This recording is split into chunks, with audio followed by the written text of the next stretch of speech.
નમસ્કાર, હું તો બોલીશમાં હું રોનક પટેલ આપનું સ્વાગત કરું છું. હું તો બોલીશના જે સતત 1733મો એપિસોડ અને 1733મા એપિસોડના 3 મુદ્દા છે. પહેલો મુદ્દો છે ભ્રષ્ટાચારના અડ્ડા, જિલ્લા કલેક્ટર ઓફિસ અને મહેસૂલ વિભાગ એની કચેરીઓ ભ્રષ્ટાચારના કેટલા મોટા અડ્ડા બન્યા છે ને એ મુદ્દે આજે વાત કરવી છે, ઉઘાડા પાડવા છે. તમામ લોકો જાણે છે, પણ હવે સમય આવી ગયો છે આ ભ્રષ્ટ અધિકારીઓ, એમના દલાલો, એના આખા નેટવર્કનો પર્દાફાશ થાય અને સરકારને કાર્યવાહી કરવા મજબૂર કરાય કે આ બંધ કરાવો. બીજો મુદ્દો છે નશાની ખેતી. મારો ખેડૂત રાત દિવસ મજૂરી કરી 1 વીઘે 10-20 હજાર રૂપિયા પણ વર્ષે નથી કમાતો, પણ આપણા જ ગુજરાતની અંદર એકલ દોકલ ખેડૂતો એવા છે જે 1-2 વીઘાની અંદર કરોડો રૂપિયા કમાય છે, પણ શું વાવેતર કરે છે? મોતનો સામાન, નશાનો સામાન. ખેડૂત અને ખેતી આ બંનેની પવિત્રતાને ઝાખપ લગાવનાર એક ખેડૂતોનો પર્દાફાશ કરવો છે, સાથે આખા નશાના નેટવર્કની ચર્ચા કરવી છે. અને ત્રીજો મુદ્દો છે એસટીમાં નવી નિમણૂકોની. એસટીમાં કર્મચારીઓની અછત હતી, આજે નવી નિમણૂકો થઈ છે, નિમણૂક પત્રો અપાયા છે, એટલે બોલવું છે. પણ શરૂઆત ભ્રષ્ટાચારના અડ્ડા બનેલા કલેક્ટર કચેરીઓના સૌથી મહત્વના મુદ્દાથી.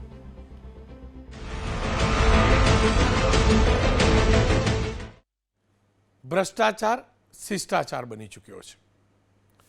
ખોટું કામ કરાવવા રૂપિયા લોકો ખર્ચે છે, જે ન જ ખર્ચવા જોઈએ, ખોટું કામ ન જ કરાવવું જોઈએ. પણ એનાથી વધુ દુઃખ ત્યારે થાય છે કે સાચા કામ માટે પણ રૂપિયા આપવા પડે છે. કલેક્ટર ઓફિસ, ડીએમ ડિસ્ટ્રિક્ટ મેજિસ્ટ્રેટનું બોર્ડ લાગે છે એની આગળ, મહેસૂલ વિભાગ સાથે જોડાયેલી આ ઓફિસ, ગુજરાતના અનેક જિલ્લાની કલેક્ટર ઓફિસો એજન્ટોનો અડ્ડો બનેલી છે. અને એજન્ટો મારા તમારા જેવા સામાન્ય નાગરિકોને, અધિકારીઓને, કર્મચારીઓ જે હેરાન કરે છે અને મજબૂર કરે છે એજન્ટો પાસે જવા, અને એજન્ટોને નોટ પકડાવીએ છીએ, થપ્પા, ત્યારબાદ આપણા કામ થાય છે. એટલે કે સાચા કામના પણ રૂપિયા આપવા પડે છે. આવું નથી કહેતો. ઈડી કેન્દ્રીય એજન્સી એને સુરેન્દ્રનગરમાં છેલ્લા 1-10 દિવસથી જબરજસ્ત કાર્યવાહી કરી છે. અગાઉ તો નાયબ મામલતદાર સુધી વાત સીમિત હતી, પરંતુ સુરેન્દ્રનગર જિલ્લામાં જમીન એને કરવાના કૌભાંડમાં નાયબ મામલતદાર ચંદ્રસિંહ મોરીને જ્યુડિશિયલ કસ્ટડીમાં મોકલાયા અને ઠીક તેના બીજા જ દિવસે તત્કાલીન કલેક્ટર, આ દ્રશ્ય જોજો, તત્કાલીન કલેક્ટર સાહેબ છે, આ કલેક્ટર સાહેબ ડૉક્ટર રાજેન્દ્ર પટેલ, એની ધરપકડ થઈ છે. એનો મતલબ સુરેન્દ્ર જિલ્લા કલેક્ટર ઓફિસમાં જમીન એનઓસીને લઈને કૌભાંડ ચાલતું હોવાના ઈડીને પુરાવા હાથ લાગ્યા છે. રાજેન્દ્ર પટેલને આજે અદાલત સમક્ષ રજૂ કરાયા છે. હાલ સુનાવણી પૂરી થઈ છે, ટૂંક સમયમાં આદેશ પણ આવશે. 10 દિવસના રિમાન્ડ મંગાયા છે. અને આજે રિમાન્ડની માગણી દરમિયાન ઈડી તરફથી સ્પષ્ટ કહેવામાં આવ્યું કે લાંચની રકમ 10 કરોડથી પણ વધુ હોવાની પ્રાથમિક માહિતી એમના ધ્યાનમાં આવી છે. ચેતન નામના એક જ વ્યક્તિએ 85 લાખ રૂપિયા આપ્યા હોવાનું નિવેદન પણ આવ્યું છે. રિમાન્ડ દરમિયાન આ બધી વાતો મૂકવામાં આવી છે, કેમ કે જમીન એની મંજૂરી આપવી કે ના આપવી તેની તમામ વ્યવસ્થા સરકારી પોર્ટલ ઉપર હોય છે, અને તેમાં કયા ડોક્યુમેન્ટ અપલોડ કરવા કે નહીં તે નક્કી કરવામાં આવતું હોય છે. સાથે જે તે અરજદારો અરજી કરે તેના બેકગ્રાઉન્ડની તપાસ કરાતી હતી. ત્યારે 800 જેટલી અરજીઓ એવી ધ્યાનમાં આવી છે કે જે ડાઉનલોડ કરવામાં આવી હતી. ઓનલાઈન જે અરજીઓ થઈ એને 800 જેટલી અરજીઓ ડાઉનલોડ કરવામાં આવતી હતી.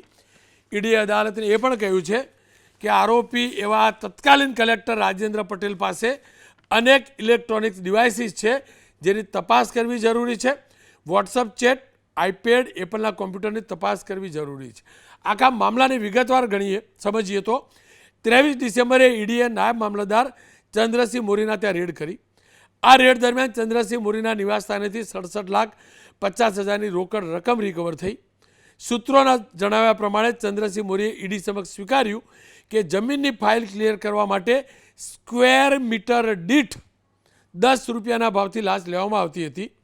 ચંદ્રસિંહ મોરીના પ્રિમાઇસીસમાંથી મળેલા દસ્તાવેજોમાં 1 કરોડ રૂપિયાની લાંચ લેવાયાના પુરાવા પણ મળ્યા છે.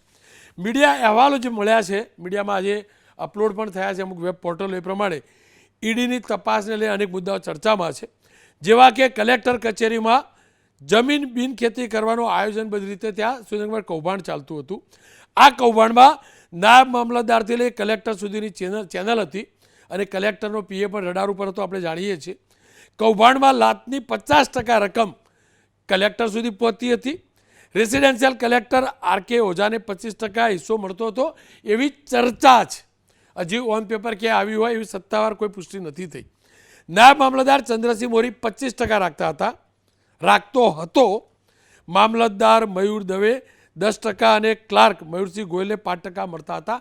આવા અખબારી અહેવાલો પણ છે, વેબ પોર્ટલ ઉપર આવા અહેવાલ છે ને એની ચર્ચા પણ છે.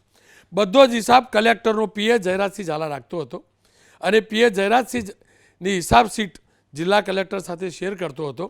લાંચની રકમ મેજિસ્ટ્રીયલ બ્રાન્ચ અને જિલ્લા કલેક્ટર જીઓલોજી ડિપાર્ટમેન્ટમાં સ્વીકારવામાં આવતી હતી એવી ચર્ચા છે.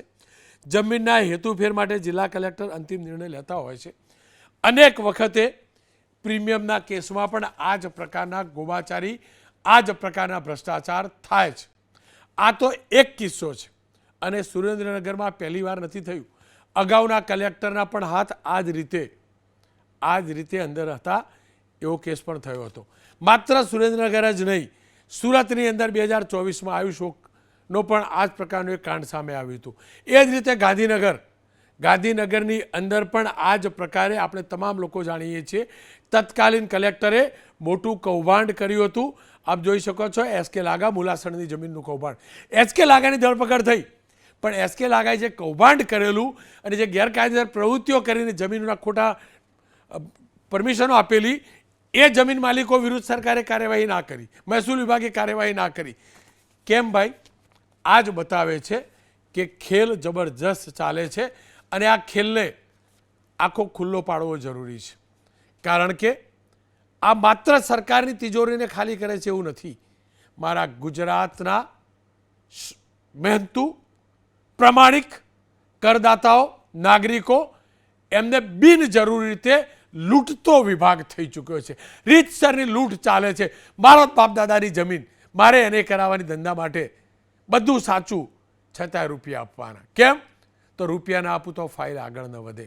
અને જેટલી પણ જમીનો ક્લિયર થઈ છે ને, એ લોકો પ્રમાણિકતાથી, મારા દર્શક હશે તો પ્રમાણિકતાથી છાતી ઉપર હાથ મૂકીને એમની પત્ની આગળ કે એમના પરિવારને કે એમને જમીન એની મફતમાં કરાવી છે તો સાચા. ઘરે બેઠા છો ને, તમારા પતિને પૂછજો કે આપણે આ જમીન એને કરાવી તો કેટલા રૂપિયા આપ્યા, તો ખબર પડશે. કેમ કે 2 નંબરના રૂપિયા હોય છે, એન્ટી કરપ્શનમાં કોઈ જતું નથી, એટલે આવા કાંડ બહાર નથી આવતા. જતા પણ હશે, અરજીઓ પણ થતી હશે, પણ કદાચ પુરાવા પણ નહીં મળતા હોય. અને એટલે લાગ્યું કે આ મુદ્દે ચર્ચા કરવી જરૂરી છે. રાજેન્દ્રભાઈ ત્રિવેદી પૂર્વ મહેસૂલ મંત્રી છે ગુજરાત સરકારના. મેં થોડાક સમય પહેલાં એમની સાથે વિગતવાર વાત કરી છે, એ પણ જોઈ છે. સહદેવસિંહજી ચુડાસમા પૂર્વ મહામંત્રી તલાટી મહામંડળના. ગુલાબસિંહ રાજપૂત પૂર્વ ધારાસભ્ય છે, થોડીક વારમાં એ જોડાશે. સહદેવસિંહભાઈ, આપણાથી વાતની શરૂઆત કરવી છે. જો આપણને તો જમીનના જનીએ ખબર નહીં પડતી, બાપ દાદાની જે જમીન આવી અને એનાથી વિશેષ કોઈ જાણકારી નથી. પણ હા, અનેક મિત્રો કહે છે ખરા, ખેસ પહેરેલો રાજકીય પક્ષોના, શાસક પક્ષ વિપક્ષના, એ પણ કહે છે કે અમારી જમીન એને એનઓસી કરાવી હોય તો રૂપિયા આપવા પડે છે.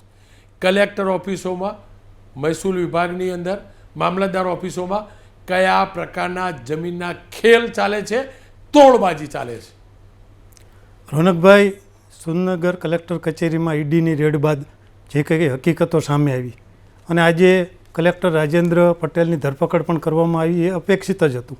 અને આ અગાઉ આપે જે બતાવ્યું એમ ગાંધીનગર કલેક્ટર, અગાઉ સુરેન્દ્રનગરના કલેક્ટર કે રાજેશ, આયુષ શોક, સુરત ડુમસ પ્રકરણ હોય કે ખેડા એડિશનલ કલેક્ટર હોય, આવી ઘણી બાબતો સામે આવી હતી.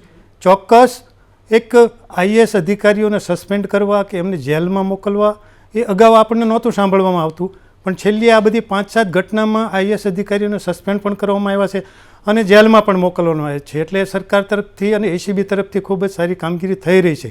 પણ છતાંય આ વસ્તુ અટકતી નથી. કારણ કે એનએની વાત હોય ત્યારે લોકોમાં જે ચર્ચા થાય છે કે ભાઈ એનેમાં બાંધેલા જ ભાવ હોય છે અને એની આખી એક ચેનલ હોય છે નીચેથી લઈને ઉપર સુધી. રોનકભાઈ એનેમાં જે લાઇઝનરો કે આપણે દલાલો કહેવી અને સારી ભાષામાં લાઇઝનરો કહેવાય છે, એ આખા કેસો રાખીને આ કામગીરી કરતા હોય છે. સુરનગર પ્રકરણમાં ઈડીએ દરોડા પાડ્યા, ચોક્કસ એ પહેલાં એમણે પણ ખાનગીમાં 2-4 દિવસ 5 દિવસ તપાસ ચોક્કસ કરી છે અને તરત રેડ કરીને આ બધું પકડ્યું. એટલે મારી દૃષ્ટિએ આજે આખી ચેનલો ચાલે છે એ લોકોમાં જે ચર્ચા થાય એ દરેક જગ્યાએ ચાલે છે. અને બીજું કે એને મોટા ભાગના બિલ્ડરો અને જમીનના કામ કરતા લોકો કરાવે છે. એટલે આ સાયલન્ટ ભ્રષ્ટાચાર એટલે જલ્દી બહાર આવતો નથી, કારણ કે એ લોકોને સ્કીમ મૂકવી હોય, કોઈ કોમ્પ્લેક્સ બાંધવા હોય કે કોઈ પ્રોજેક્ટ મૂકવો હોય, એટલે એમને જેટલી બને એટલી જલ્દી વહેલી તકે આ એને કરવું હોય છે, એટલે એમને આ રસ્તો પકડે છે. અને બીજું કે નિયત સમયમાં એને ન થાય તો એને આખો પ્રોજેક્ટ અટકી પડે છે, કારણ કે એને એ કોઈ પણ પ્રોજેક્ટનું પહેલું પગથિયું છે. એટલે આ લોકો બધા સમજે છે. બીજું રાજ્યમાં ચોક્કસ મોટો વર્ગ અધિકારી કર્મચારીઓનો સારો છે, પણ 5-10% જે ભ્રષ્ટ લોકો છે એ કેડરને પણ બદનામ કરે છે. 5-10%માં આટલો વહીવટ ના થાય સાહેબ. હા, એ વાત સાચી છે. 5-10%માં વહીવટ ના થાય આટલો. ન થાય, સાચી વાત છે. પણ આ જમીનોના કામ છે ને, અત્યારે તમે જુઓ ગુજરાતમાં નહીં, ઓલ ઓવર ઇન્ડિયા લેવલે જમીનોના ભાવોમાં પણ એટલો ઉછાળો છે અને જમીનના કામોમાં પણ તેજી છે. 5-10% અધિકારીઓ જ આવા ખેલ કરતા છે એમ કહેવા માંગો તમે આ વિભાગના? ના, એમ વાત નથી. એટલે આપણે એક વાત કરીએ છીએ, પણ આવા પ્રકરણો ઘણા બહાર આવ્યા છે એટલે આપણે કહી શકીએ એમ. અને બીજું કે આવા કિસ્સાઓમાં ક્યારેક જ આ બહાર આવે છે, બાકી તો બધું એને કે આજનું પહેલાં જિલ્લા પંચાયતમાં હતું ત્યારે પણ ચાલતું હતું અને આજ કલેક્ટરમાં છે. એકબારી પદ્ધતિ કરી, ચોક્કસ સરકારે ઓનલાઈનમાં પારદર્શિકતા કરવા માટે આ કલેક્ટર કચેરીમાં લાવ્યા હતા, પણ આ વસ્તુ હજુ પણ અટકી નથી. એ આ બધું સાબિત કરે છે. અચ્છા, કલેક્ટર સાહેબો હોય, આપ કહો છો 5-10%, બાકીના 95% પ્રમાણિક છે, બરાબર? તો એ 95%ને ખબર ના હોય કે 5% શું કરે? જો રોનકભાઈ, ખબર હોય પણ સૌ પોતપોતાનું પેલું કહે ને કે આપણે આપણી પછેડી ઢાંકીને શું હોય. એટલે હવે પ્રશ્ન આ છે કે આ બધું બહાર આવે ત્યારે કરીએ. ચોક્કસ ચાલે છે એ બધા લોકો કોણ નથી જાણતું? બધા જ લોકો જાણે છે. પણ જ્યારે આવી વસ્તુ બહાર આવે છે, ક્યાંય વિવાદ થાય છે, ત્યારે આ વસ્તુ બહાર આવે છે ત્યારે ખબર પડે છે કે ભાઈ આ જગ્યાએ એવું ચાલે છે. તો લોકોમાં જે ચર્ચા છે ને આપણે સૌ જાણીએ છીએ મુજબ બધે આ ચાલે જ છે ને. પણ ચુડાસમા કલેક્ટર ઓફિસમાં દલાલો ફરતા હોય, ખબર ના પડે? ધ્યાનમાં ના આપતો, સરકારી વિભાગમાં નોકરી કરી ચૂક્યા છો, ખબર ના પડે કે આ અરજદાર છે કે દલાલ છે? ખબર હોય, કલેક્ટર ઓફિસમાં ફરતા હોય, કદાચ આવા અધિકારીઓના ઘરે પણ આવતા જતા હોય. હવે એમની સાથે એમણે મેળાપીપણું જ હોય તો પછી ખબર હોય કે ન હોય શું ફેર પડે? કલેક્ટર કચેરીમાં CCTV કેમેરા પણ લગાડેલા હોય છે. આજ તમે જુઓ કે રોજના રોજ એક જ માણસો આવતા હોય ફાઇલો લઈને, તો ખબર તો બધાને જ હોય, પણ એ પ્રિમાઇસીમાં જે અધિકારીઓ છે બેસે છે એને જ આ ખબર પડવાની છે. આની ફરિયાદો કે કોઈ સામાન્ય લોકો તો કરવાનો નથી. અચ્છા, બીજું તમે માનો છો કે એકલા ખાલી મામલતદાર જ કરી શકે? ના, આ આખી જો આમાં છે ને આખી ચેનલ હોય. તમે કીધું એમ કે અરજી ઇનવર્ડ થાય ને ત્યાંથી તે છેલ્લે લાસ્ટમાં હુકમ થાય ત્યાં સુધી હું જે ચર્ચા સાંભળી છે એ મુજબ જેની સહી આવતી હોય એ બધા આમાં ક્યાંક ને ક્યાંક હોય. કદાચ કોઈ એવો કર્મચારી કે ભાઈ ન લેતો હોય, પણ જ્યારે આવા કૌભાંડ થયા ત્યારે ભાગીદાર તો ગણવામાં જ આવે છે. અને આખી ચેનલ હોય છે દરેકનું. જેમ તમે હમણાં સ્ક્રીન ઉપર બતાવ્યું કે ભાઈ આટલા ટકા આ લેતા આટલાની ચર્ચા ચાલે છે, એમ દરેક જગ્યાએ વહેંચાયેલું જ હોય છે. એટલે પછી એમાં કોઈ વહેંચવામાં વિવાદ નથી થતા. ગુલાબસિંહભાઈ મારી સાથે જોડાયા. ગુલાબસિંહભાઈ, તમારે તો ખાસી એવી જમીન બી હશે, તમે જીવનમાં એને કરાયેલી હશે, તમારા મિત્રો ભાજપવાળા હશે એ કરાવતા હશે. ખરેખર તમારા લોકોની મફતમાં થાય જ નહીં કે તમારે આપ ચૂકવવાના?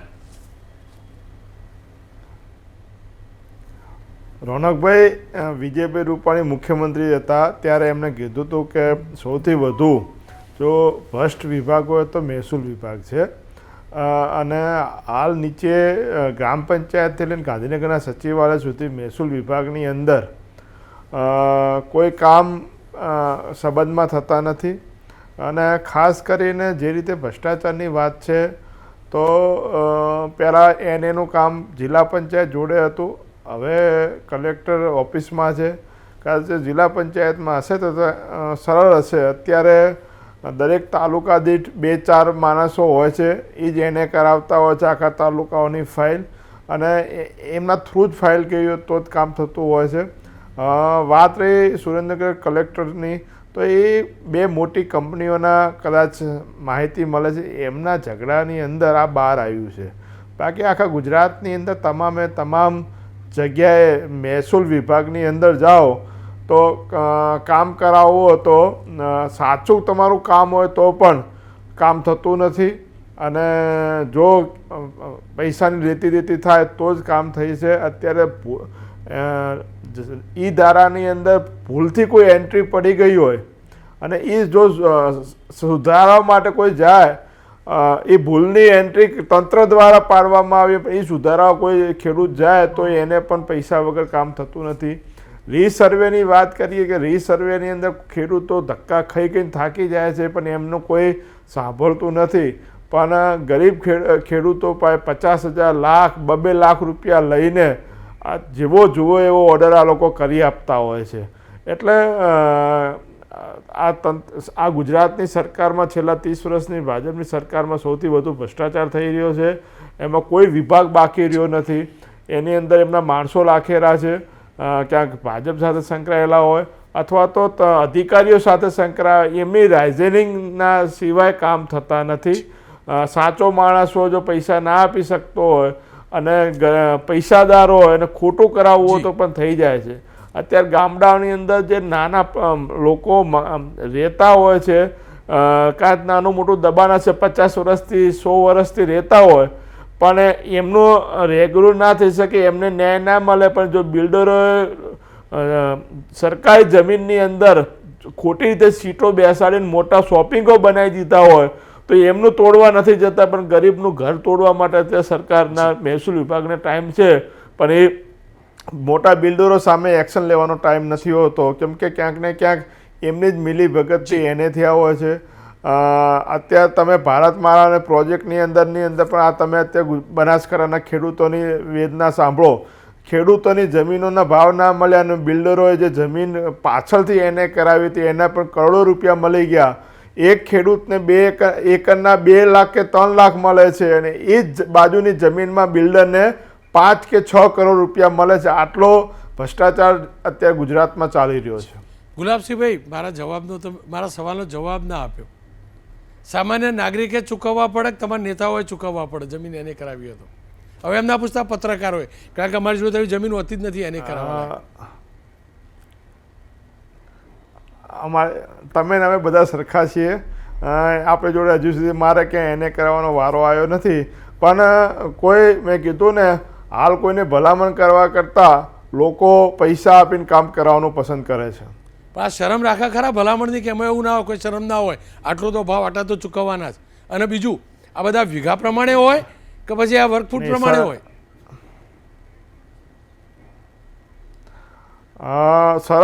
શરમમાં નાખ્યા વખતે લોકો તે પ્રેક્ટિકલ થઈને કામ કરવામાં રસ રાખે છે. કેમ કે જો ભલામણ કરવા જઈએ તો 10 જાતના નિયમો બતાવવામાં આવે છે અને એ જ જો પ્રેક્ટિકલ થઈને કામ કરાવવા જાય તો તરત કામ થઈ જતું હોય છે. આવા ઘણા બધા અનુભવ લોકોએ અમને પણ કહ્યા છે કે ભાઈ અમે આ તમારી ભલામણ કરાવી પણ અમારું કામ થયું નહીં, પણ અમે આ રસ્તે ગયા તમારું કામ થઈ ગયું. એટલે હાલ ઘણી વખત હું પણ કહું છું કે અત્યારે કદાચ તમે ધારાસભ્ય સંસદની ભલામણ કર્યા સિવાય ગાંધી બાપુ જો વધુ ચાલે છે બધી કચેરીઓમાં, કદાચ ધારાસભ્ય સંસદની ભલામણ કરશો તો 10 જાતના નિયમો બતાવવામાં આવશે, પણ જો પ્રેક્ટિકલ થશો તમારું કામ આવી શિખામણ ના અપાય ને, આવી શિખામણ અપાય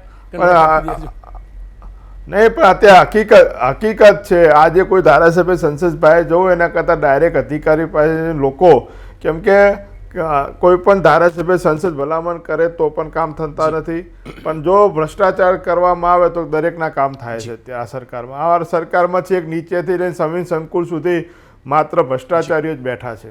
આપનો ખૂબ ખૂબ સદસ્યભાઈ, તમારી જોડે એક વાત જાણવી હતી. એવું નહીં હોય કે તમે 5% કહ્યું કે 5% જ ખરા, 95% પ્રમાણિક છે. તમને લાગે છે કે જે સિસ્ટમ ગોઠવાઈ આ મહેસૂલ વિભાગની, એમાં કોઈ અધિકારી પ્રમાણિક રહેવો હોય તો રહી શકે? જો રોનકભાઈ રહેવો હોય તો રહી શકે. એનો તાજો જ દાખલો આપીશ. ચોટીલા પ્રાંત અધિકારી મકવાણા, બરાબર, એની કાર્યશૈલી આપણે જોઈએ છીએ. અને બીજું ઘણા હોય છે સારા, પણ એમને અત્યારે સાઇડલાઇન કરવામાં આવે છે. ચોક્કસ મહેસૂલ વિભાગમાં આ પ્રમાણે વધારે છે, 1-2 વિભાગમાં વધારે હોય છે, પણ સારા કર્મચારીઓ મેં કીધા એમ ચોટીલા પ્રાંત જેવા ઘણા હોય છે. અગાઉ મેં આપને કીધું હતું કાજલ આંબલિયા હોય કે એવા ઘણા છે. એટલે આપણે એવું ક્યાંક કહી તો શકીએ કે ભાઈ પ્રામાણિક પણ છે એમ, પણ એ બહુ લાઇટમાં નથી આવતા. એટલે આ આખું મહેસૂલ વિભાગમાં વધારે ચાલે છે. તમે જુઓ, હમણાં એક કડી કે એની આજુબાજુના ગામમાં 40 વર્ષ પહેલાં સરકાર દાખલ કરવાનો હુકમ થયો તો એની એન્ટ્રી ન પડી, એટલે એ જમીન હમણાં બિલ્ડરે વેચાઈને હવે એન્ટ્રી પાડી. એ પછી તમે જુઓ, આ અમદાવાદમાં જે એક સોસાયટી અત્યારે એ બીજા બિલ્ડરે કીધું કે આ તો મારી જમીન ઉપર થઈ છે, એ સોસાયટીના મકાનો પાડવાની વાત હતી. એટલે આ બધું છેલ્લે આના મૂળમાં તો ભ્રષ્ટાચાર જ છે ને. અચ્છા હવે બીજું કહો, જો ખુલીને જ વાત કરીએ આપણે તો સમજી લો કોઈ મામલતદારે પ્રમાણિક રહેવું હોય તો ફાઇલ ક્વેરી છે ક્વેરી ન કાઢે અને આગળ જતી કરી દે, અથવા ક્વેરી જેન્યુન કાઢવાનું ઉપર જ વ્યવહાર થઈ ગયો હોય તો એ મામલતદારની હાલત શું થાય?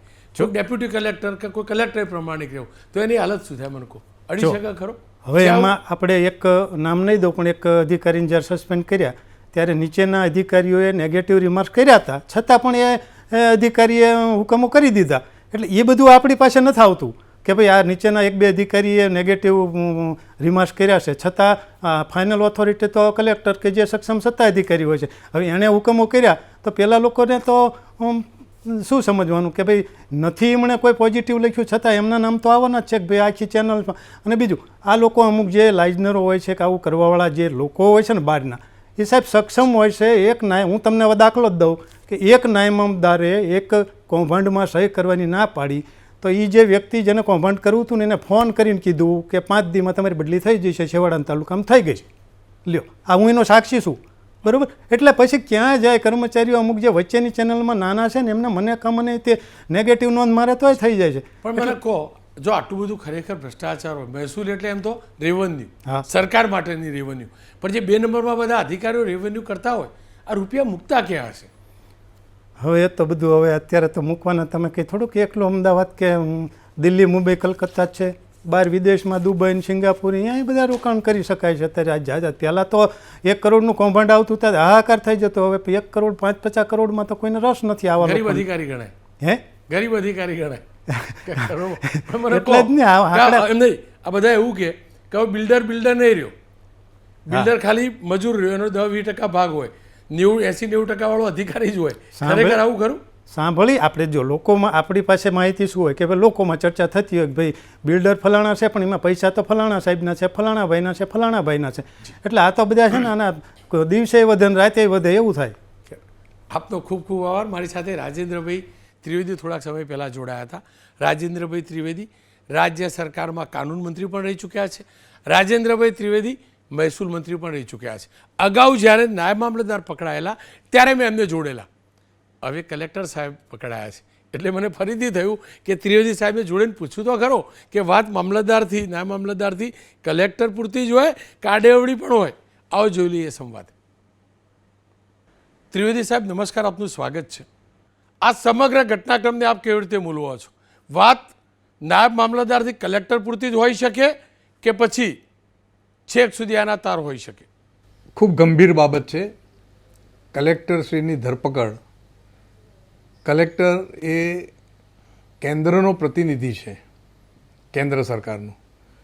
રાજ્ય સરકારમાં એની નિમણૂક આપવામાં આવે છે અને એમની ધરપકડ એ ખૂબ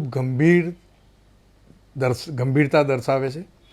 હું અભિનંદન આપીશ કેન્દ્ર સરકારને અને રાજ્ય સરકારને કે કેન્દ્ર સરકારની એજન્સીએ હિંમત તો કરી કલેક્ટર લેવલના અધિકારીની ધરપકડ કરવાની, પરંતુ સાથે સાથે હું એક વાત કહીશ કે હું 49 વર્ષથી વકીલાત કરતો આવ્યો છું, એટલે કોઈનો ગુનો પુરવાર થાય તે પહેલાં એને ગુનેગાર ઠેરવી દેવાય નહીં, અને આરોપી ચોક્કસ કહેવાય. પણ હું એવું માનું છું સાથે સાથે કે જ્યાં સુધી આ એન્ટી કરપ્શનના કેસોમાં સજાની જોગવાઈ જન્મ ટિપ્પણી કરવામાં ના આવે ને ત્યાં સુધી પરિસ્થિતિ આવી રહી શકે. કારણ કે આમાં તો 10 જ વર્ષની સજા છે.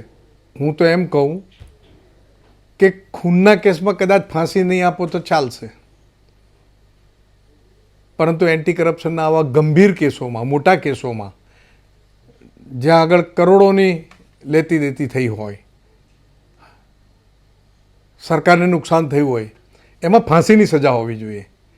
જો કે આ લોકશાહી દેશમાં કદાચ આ મારું માનવું જે છે એ કોઈ સ્વીકારે નહીં, પરંતુ જન્મ ટીપની સજા તો કરી જ શકાય. આપણે ઘણા બધા કાયદામાં સુધારા વધારા કર્યા છે. હું તો લો મિનિસ્ટર પણ રહ્યો છું.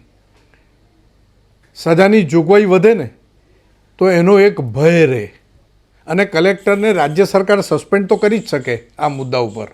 માત્ર કેન્દ્ર સરકારને જાણ કરવાની રહે અને પરવાનગી કેન્દ્ર સરકારથી લેવી પડે. ત્રિવેદી સાહેબ, જુઓ, આપે રાજ્ય સરકારને ક્રેડિટ ધન્યવાદ. આપી, કેન્દ્ર સરકારને ક્રેડિટ આપી, પણ બંનેને ક્રેડિટ એટલે ના આપવી જોઈએ. તમે લોકો જ કહો છો ને કે ઈડી તો સ્વાયત્ત સંસ્થા છે, સ્વાયત્ત સંસ્થા છે. રાજ્ય સરકાર કે કેન્દ્રને કોઈ લેવા દેવા નથી, ભલે કેન્દ્રની સંસ્થા છે. અને રહી વાત રાજ્યની, તો રાજ્ય સરકારની ભૂમિકા શૂન્ય છે. રાજ્ય સરકારની એજન્સીઓ છે, આટલી આઈબી છે, દુનિયાભરની એજન્સી છે, વિજિલન્સ છે, એસએમસી છે, આ બધાના ધ્યાનમાં ના આવ્યું કે આવા રેકેટ ચાલે છે? કેન્દ્ર સરકારની આ એજન્સી ચોક્કસથી છે, સરકારનો કંટ્રોલ નથી, સ્વાયત્ત સંસ્થા છે. આ તો સાહેબ આપણું નાક કપાયું ને. ક્રેડિટ કેમ આપવાની મને સમજાવો. ક્રેડિટ ધરપકડ કરી છે માટે એક વાત, પણ બીજી વાત સાથે સાથે કહું કે આપણી અહીંની સંસ્થા આ બાબતે પગલાં ભરી ન શકી તો કદાચ એની જાણકારી નહીં મળી હોય. હવે જેને જાણકારી મળી એણે જો પગલાં ન લીધા હોત તો શું થાત? રાજ્ય સરકારને જાણકારી આપવામાં આવી હોય અને પછી રાજ્ય સરકારે કોઈ પગલાં ન લીધા હોય તો ચોક્કસપણે રાજ્ય સરકારનું નાક કપાયું ગણાય, પણ આ કિસ્સામાં નહીં. સાહેબ, આપ તો આ વિભાગના મંત્રી રહી ચૂક્યા છો, મહેસૂલ મંત્રી રહી ચૂક્યા છો, મળતી હતી ને જાણકારી તમને? જતા હતા ને તમે છાપેમારી 10 જ મહિના. 10 મહિના. તો 10 મહિનામાં તમે છાપેમારી કરેલી, રિક્ષા બેસીને ગયેલા, મારા રિપોર્ટર કેમેરામેનને જાણકારી મળી પહોંચેલા. કેવી રીતે માની શકાય કે રાજ્ય સરકારને જાણકારી ના હોય? વિજિલન્ટ સરકાર નથી એ સ્પષ્ટ છે. તમને નથી લાગતું કે આમાંથી ઉદાહરણ લઈને સામૂહિક દરોડા પાડવા જોઈએ? આવા જે પણ ઓફિસો છે જ્યાં દલાલોના અડ્ડા છે, એ બાબતમાં મારું એવું માનવું છે કે તુંડે તુંડે મતિ ભિન્ના. મહેસૂલ વિભાગ હોય કે અન્ય કોઈ વિભાગ હોય, એમાં મંત્રીશ્રી અને ઉચ્ચ અધિકારીઓ એ બંનેએ આના શુદ્ધિકરણ માટે જાગૃત રહેવું જોઈએ, ત્વરિત પગલાં ભરવા જોઈએ, ચકાસણી થવી જોઈએ. આપણે ત્યાં ચકાસણી બંધ થઈ ગઈ છે. ચકાસણી ઓચિંતી કરવી જોઈએ અને વિભાગોમાં ઓચિંતી ચકાસણી કરવાથી ખૂબ લાભ થાય છે એવો મારો અનુભવ કહે છે. પણ મંત્રીશ્રીને એટલી છૂટ તો હોવી જોઈએ કે એ વગર જાણ કરે કોઈ પણ પોતાના વિભાગમાં એ જાય, ચકાસણી કરે અને એમાં કંઈ પણ ખોટું મળે તો તાત્કાલિક એમાં પગલાં પણ ભરવા જોઈએ. આવું થવું જ જોઈએ. અને હું બહુ પ્રમાણિકતાથી કહું ને હૃદયથી મારો આ ભાવ છે કે મહેસૂલ મંત્રી એક આખો વિભાગ એવડો મોટો છે કે એને માટેનો એક અલાયદો મંત્રી હોવો જોઈએ. એ હકીકત નથી ત્રિવેદી સાહેબ. સરકારી કલેક્ટર ઓફિસો, મહેસૂલ વિભાગની ઓફિસો દલાલો, એજન્ટોનો અડ્ડો બની ગયા છે. આપ કહો છો કે એજન્સીને કેન્દ્રએ કહ્યું કાર્ય ન કર્યું હોય, પણ કેવી રીતે માની શકાય ત્રિવેદી સાહેબ કે આપણી સરકાર આપણી એજન્સીઓને જાણકારી ના હોય? જ્યાં સુધી કોઈ સ્પષ્ટ રીતે વાત ન હોય ત્યાં સુધી જાણકારી નથી એવું માનવું રહ્યું. પણ તેમ છતાંય સરકારે, કોઈ પણ સરકારે વિજિલન્ટ તો રહેવું જોઈએ, એનું ધ્યાન ચારે તરફ હોવું જોઈએ. કેન્દ્ર સરકારની એજન્સી આવીને કોઈ વસ્તુ અહીંયા પકડે એટલે રાજ્ય સરકારનું ખરાબ તો દેખાય. એ વાત આપની માનવી પડે. ત્રિવેદી સાહેબ, બીજું જુઓ, ખોટું કામ ન થવું જોઈએ, પણ ખોટા કામમાં કોઈ રોકડી કરી જાય એકવાર માની પણ લઈએ કે ખોટું કામ કર્યું, રોકડી કોઈ કરી ગયું, માની પણ લઈએ. પણ એ પણ તો હકીકત છે ને ત્રિવેદી સાહેબ. મારા જ બાપ દાદાની જમીન, મારા જ વ્યવસાય કરવો હોય, એના માટે મારે જ એને કરાવવું હોય તો મને હેરાન કરવામાં આવે, મજબૂર થઈને મારે રોકડી આપવી પડે. આ સ્થિતિ સર્જાય, આ કેટલું દુઃખદ.